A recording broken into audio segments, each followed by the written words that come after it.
Кыргызстандык дзюдочу Нурсултан Салбек уулу сууга чөгүп каза болду. Бул туурасында Кыргыз Республикасынын дзюдо федерациясынын Facebook баракчасында жарыяланды.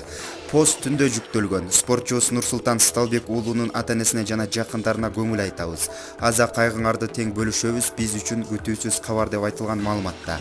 Спутник Кыргызстан маалымат агенттиги Сталбек уулунун машыктыруучусу Талантбек Дүйшөнбеков менен байланышканда спортчу Ысык көлдүн Чолпон Ата аймагында сууга чөккөндүгүн айтты. Нурсултан 1993 жылы Чүйдүн Байтык айылында туулган. Менин колумда жаштайынан келген.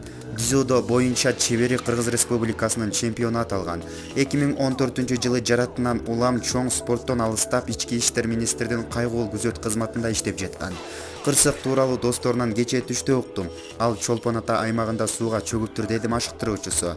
Ал Нурсултан Сталбек уулу Кыргыз Республикасынын дзюдо боюнча курама командасына мүчө болгондугун жана Азия чемпионатында 7-орунга ээ болгондугун айтты. Укук коргоо органдарындагы булактар Нурсултан Сталбек уулу Чүй облусунун ички иштер башкы башкармалыгынын кайгылуу күзөт кызматында иштеп жаткандыгын тастыктады.